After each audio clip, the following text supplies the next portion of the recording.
جی السلام علیکم عزیز طلبہ،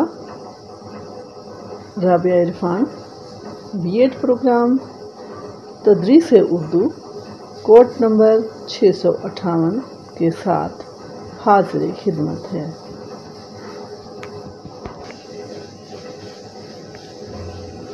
پیارے طلبہ،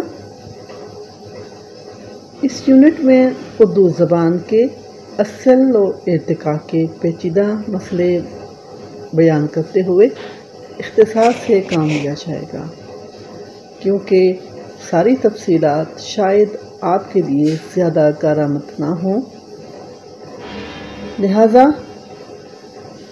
اس یونٹ کو 4 حصوں میں تقسیم کیا گیا ہے۔ حصہ اول، دوم اور سوم چہارم۔ اول میں زبان، اس کی خصوصیات، اقسام اور خاندان۔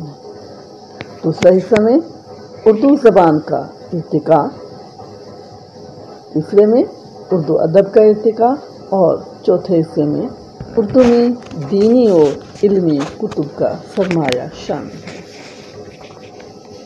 ناظرین، اس یونٹ کو پڑھنے کے بعد ہم زبان کی تعریف، اس کی خصوصیات، اقسام اور خاندانوں سے آگاہ ہو سکیں گے۔ اردو زبان و ادب کے ارتقاء کو سمجھ کر زبان و ادب کو اس کے صحیح تناظر میں پڑھ سکیں گے۔ اردو ادب کی ثروت مندی، جسے یہ کہیں گے کہ کتنے رچ ہے، اس کی رچنس اور اس کی حیثیت کا درست علم حاصل کر سکیں گے۔ مزید ہم اس کو سننے کے بعد آپ دین اسلام کی اشاعت میں اردو زبان کا کردار اور اہمیت بھی جان سکیں گے۔ تو آج ہم اس یونٹ کے پہلے حصے کو بیان کرنے لگے ہیں۔ آپ غور سے سنیے گا اور ہمیں آگاہ کیجیے گا کہ ہم اس میں کس حد تک کامیاب ہو سکے ہیں۔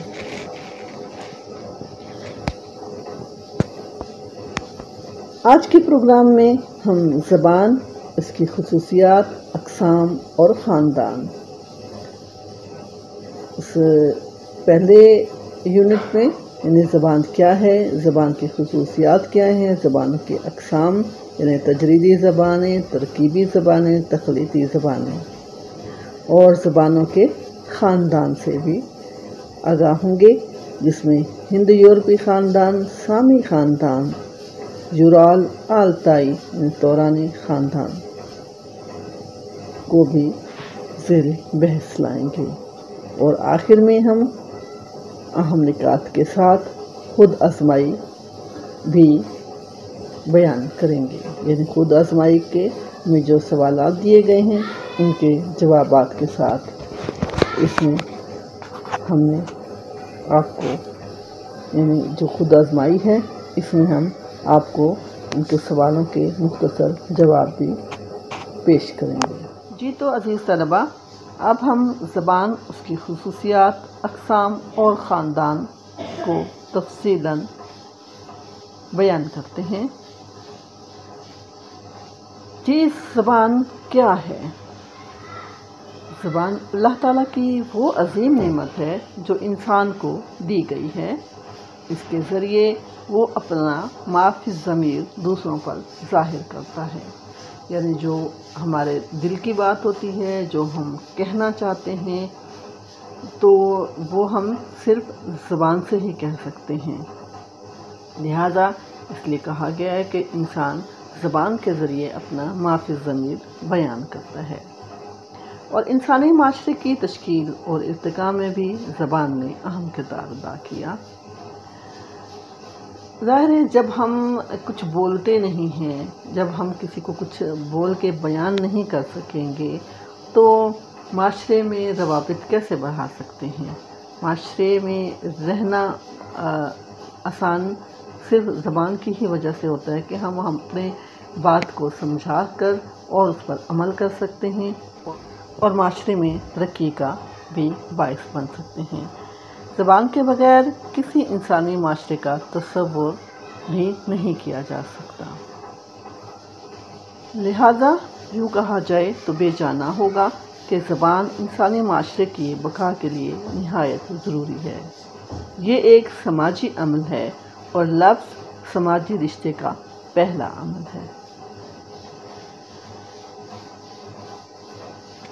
مختصر یہ کہ زبان ایک ایسا وسیلہ ہے جس کے ذریعے ایک جاندار اپنی ذہنی کیفیت یا بات کو دوسرے جاندار کے ذہن میں منتقل کرتا ہے۔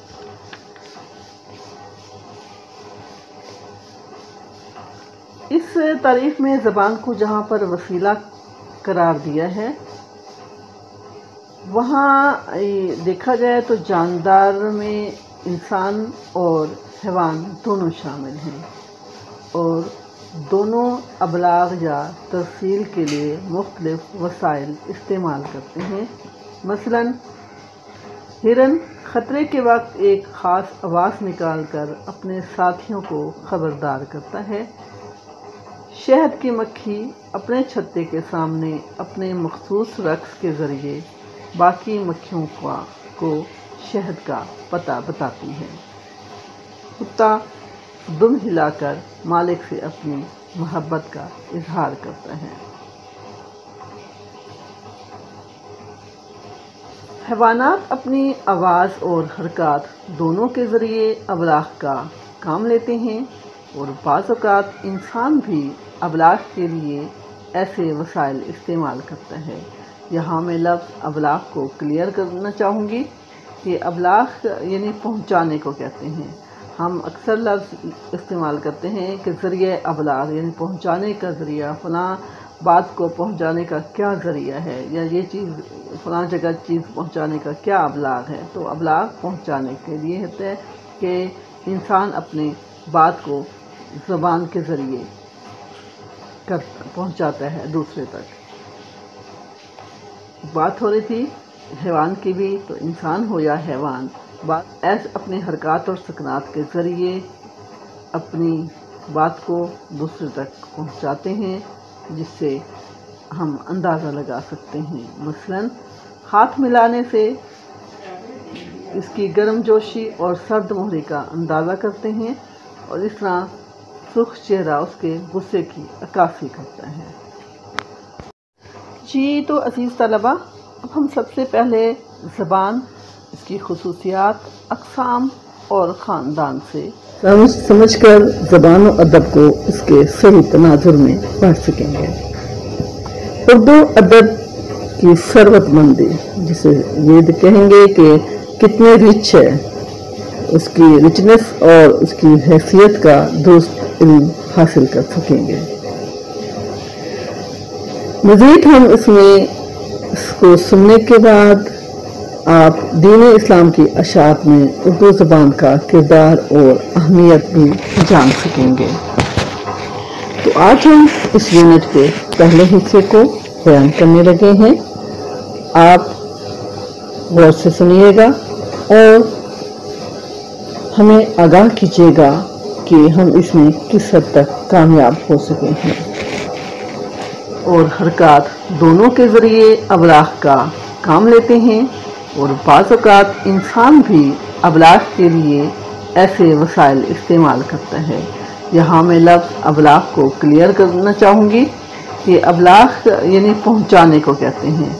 ہم اکثر لفظ استعمال کرتے ہیں کہ ذریعہ ابلاغ یعنی پہنچانے کا ذریعہ، فلاں بات کو پہنچانے کا کیا ذریعہ ہے، یا یہ چیز فلاں جگہ چیز پہنچانے کا کیا ابلاغ ہے۔ تو ابلاغ پہنچانے کے لیے ہوتا ہے کہ انسان اپنی بات کو زبان کے ذریعے پہنچاتے ہیں، جس سے ہم اندازہ لگا سکتے ہیں۔ مثلاً ہاتھ ملانے سے اس کی گرم جوشی اور سرد مہری کا اندازہ کرتے ہیں اور اس طرح سرخ چہرہ اس کے غصے کی عکاسی کرتا ہے۔ عزیز طلبہ، ان مثالوں سے واضح ہوتا ہے کہ زبان کے علاوہ ابلاغ کے اور بھی ذرائع ہیں۔ حرکات اور تاثرات ان میں شامل ہیں۔ زبان کا استعمال ایک حد تک حیوان بھی کرتے ہیں، لیکن اس میں ان کے ارادے کا زیادہ دخل نہیں ہوتا، بلکہ وہ جبلی طور پر ایسا کرتے ہیں۔ خطرے کے وقت ہرن کا آواز نکالنا ایک ارادی نہیں، جبلی فعل ہے۔ انسان زبان کا استعمال ارادی طور پر کرتا ہے اور وہ جب چاہے اور جس طرح چاہے زبان کا استعمال کر سکتا ہے۔ مختصر یہ کہ زبان ایک ایسا وسیلہ ہے جس کے ذریعے بول کر یا لکھ کر انسان اپنے ارادے، جذبات، احساسات، تاثرات اور خیالات کو دوسرے انسان کے ذہن میں منتقل کرتا ہے۔ اب ہم بیان کریں گے زبان کی خصوصیات۔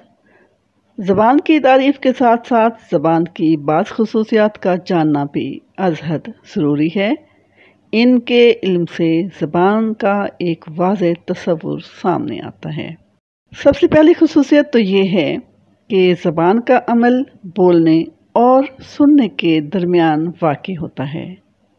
اس میں بولنے والے کے اعضائے صوت اور سننے والے کا نظام سماعت دونوں شریک ہوتے ہیں۔ صوت لفظ ہے عربی زبان کا۔